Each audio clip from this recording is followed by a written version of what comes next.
students, in this video of ours, we are going to learn about animal tissue. Now, what are tissues? Tissues are the group of cells which are performing similar functions.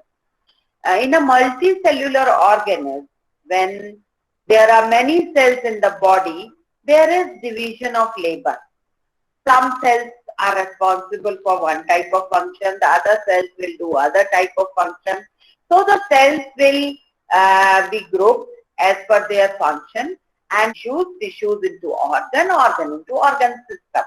Let's take a simple example like epithelial cells, they will come together and the cells which are covering the body and they will form the epithelial tissue.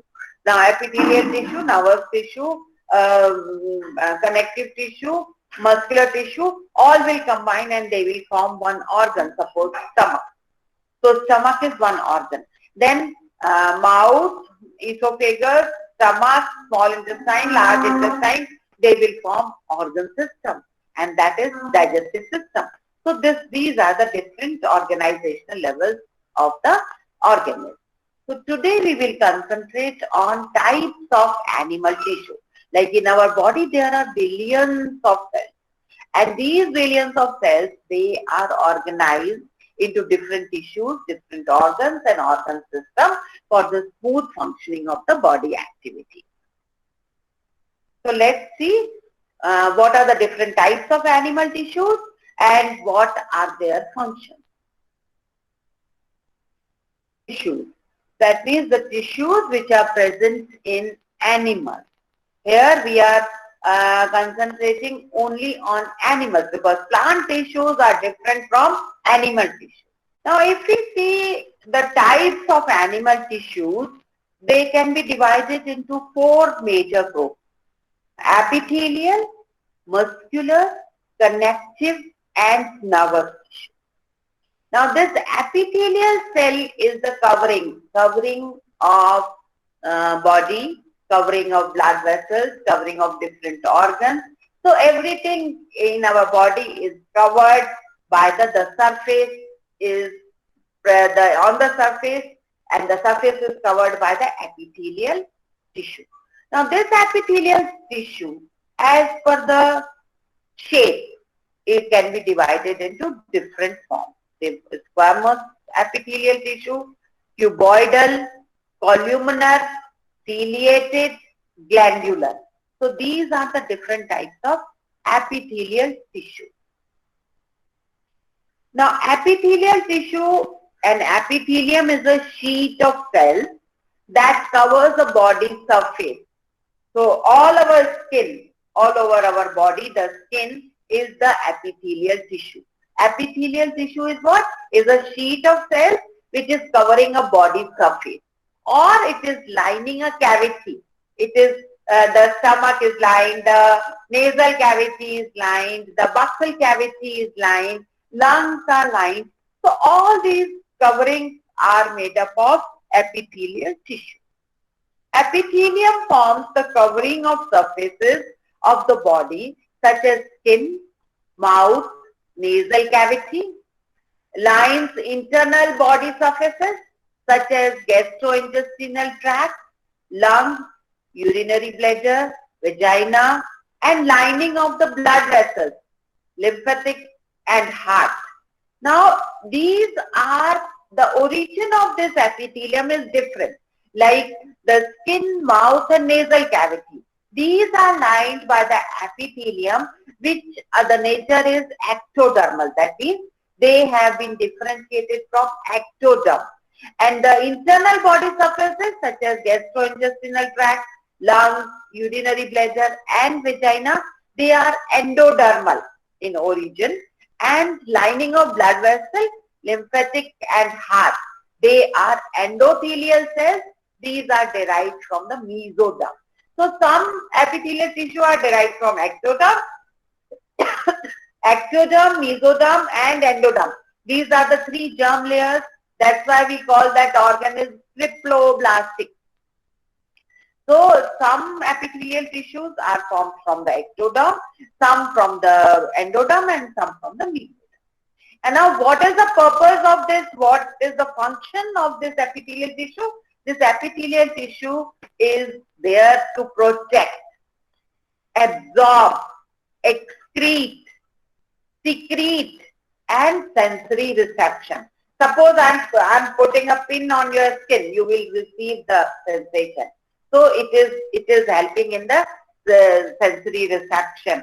Excretion, secretion. There are many glands in this tissue which are secreting oil. Sebaceous glands are there, sweat glands are there, and then they are protecting the body, protecting the organ, and they are there for the absorption.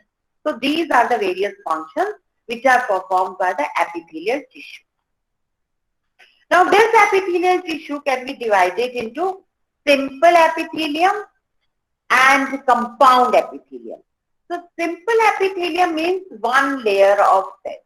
If there is only one layer of cells, thin layer of cells, that is called simple epithelium. In simple epithelium, you will find squamous. Squamous is, in Latin, squamous means scale. So thin scale-like cells are present in this tissue. Then cuboidal, as the name suggests, the shape of the cells is like cube. Columnar, as the name suggests, the shape of the cells are like column. Long column is there. So they are called columnar. Then ciliated. Ciliated means if the cilia are present on the cell, then the cell is called ciliated epithelium. Now it can be ciliated cuboidal epithelium. It can be ciliated columnar epithelium. And then there is pseudostratified epithelium as well. Now there is the compound epithelium is also present. Now compound epithelium is the epithelium which is made up of two or more than two layers of cells. So if the layer of cells are two or more than two, then it is called compound epithelium. And in compound there are two types of cells, stratified compound and transitional compound. Then there is glandular epithelium. So basically we can divide epithelium into three: simple, single layer; compound, two or more than two layers; and glandular. Glandular means the epithelium which is having glands, and it is the function of this is to secrete, because glands are there to secrete, the secretion. Now on the basis of the arrangement of the cells, we can divide the epithelial cells into three, as I told you. Simple is they are found in a single layer attached to the basement membrane. Now what is the basement membrane? The inside, whatever is present inside, it has got the base. So this basement membrane, on this the epithelium will come. So it is attached to the basement membrane. The membrane which is in, then compound or stratified, they are made up of two or more than two layers of cells stacked atop each other. Then pseudostratified. Now pseudostratified are more than one cell thick. That means they are stratified.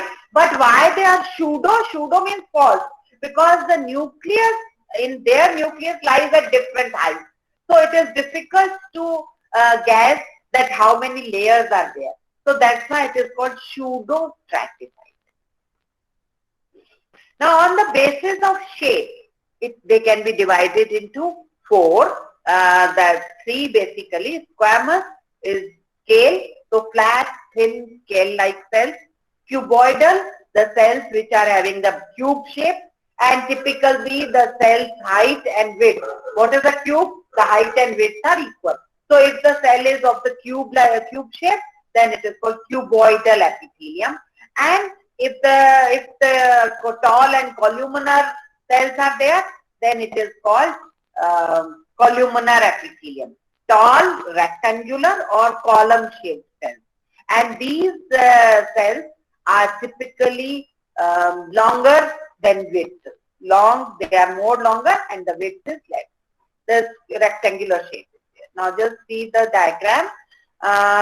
This is squamous, first one, then cuboidal, and then columnar. Now, the type is simple squamous. Simple means one layer.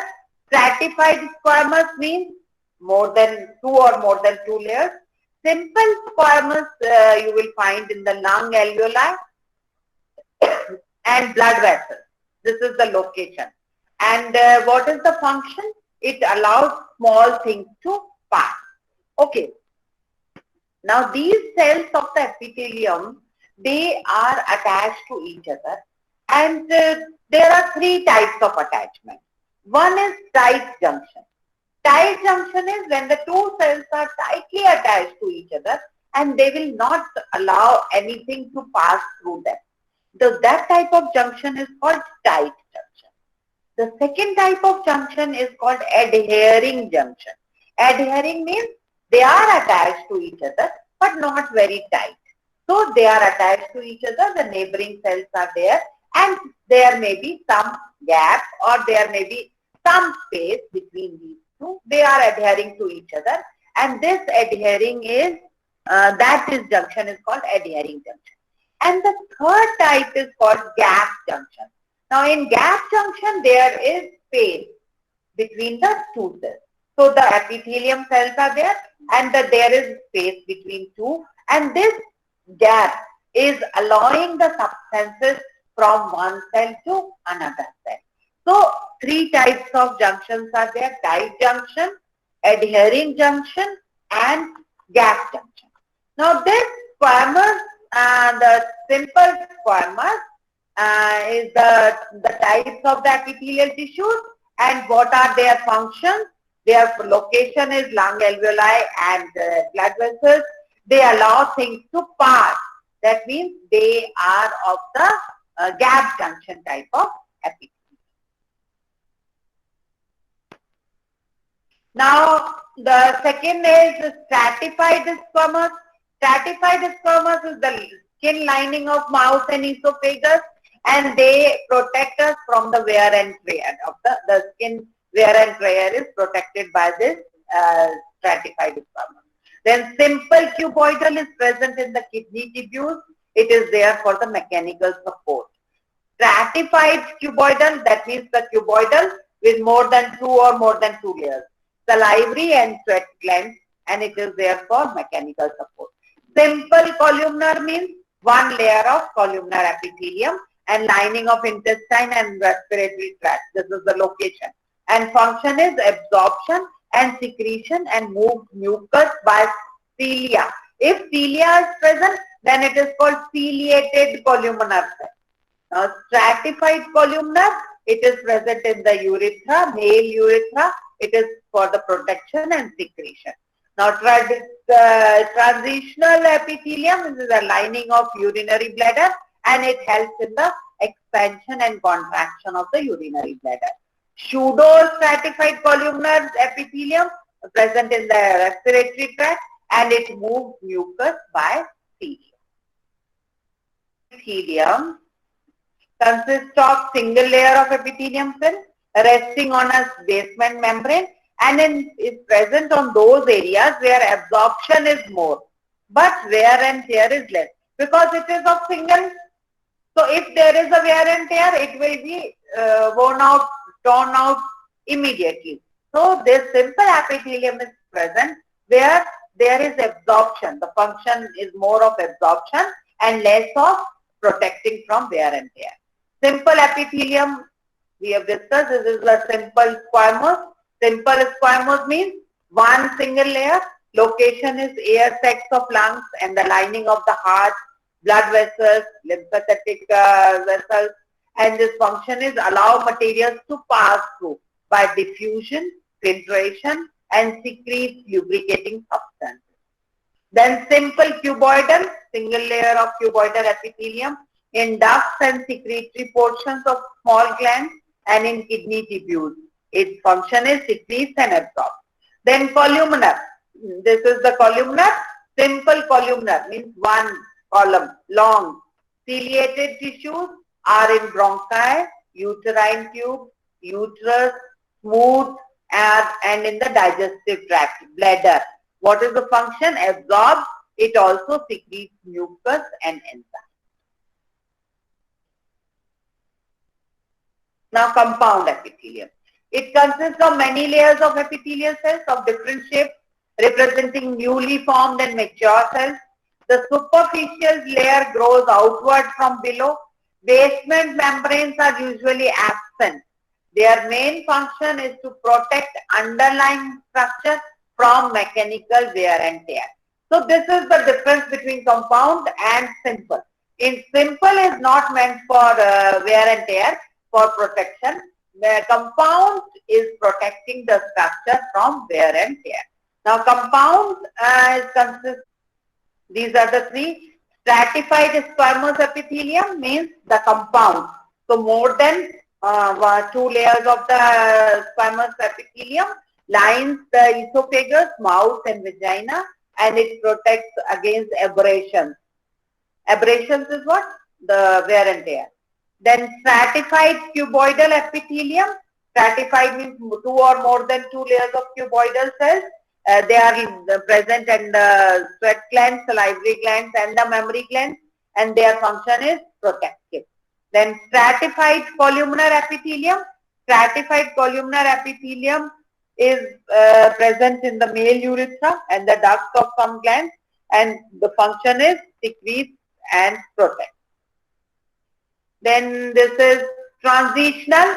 It lines the bladder, urethra and the ureter, and function is allows the urinary organs to expand and stretch. Glandular, third kind of epithelium is the glandular, where the glands are present. So the cells of glandular epithelium tissue are generally columnar or cuboidal, because squamous are very thin. The cuboidal and columnar are the glandular epithelium. The glandular epithelium tissue can be classified into two according to the where they are secreting, because the glands are present and glands are secreting their secretions. Now these secretions, how they are given to the rest of the part of the body, depending on them, they can be classified into two, exocrine and endocrine. Now exocrine is when the ducts are present. Presence of ducts is the exocrine gland, like salivary gland, liver. They are the glands which are having the ducts. So their secretion will go to the respective, to the place, the target place, by ducts. The pipes will carry. So they are called exocrine. Endocrine glands are the glands where there is absence of ducts. The ducts are not present. For example, endocrine glands. For example, thyroid, pituitary. So what they do, they don't have the duct, they leave their secretion in the blood, and from blood the secretion will reach the target place. Then there are mixed glands also, which are acting as endocrine as well as exocrine. In some of the books you will find the term composite gland, endocrine gland and exocrine gland and composite gland. So composite means two, both. For example, pancreas.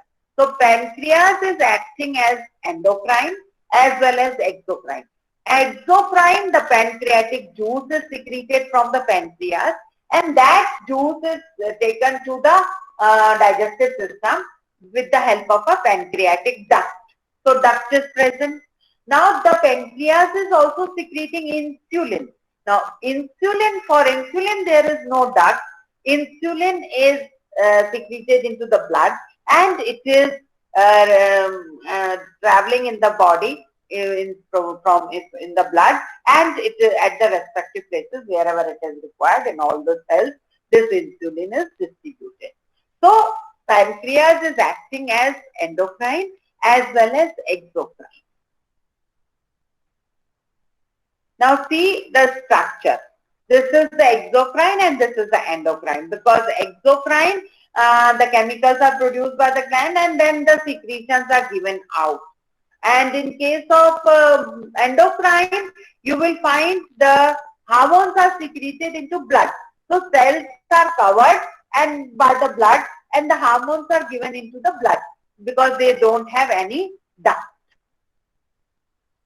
Now if we see endocrine and endocrine, These glands possess ducts for discharging their secretions on the body surface.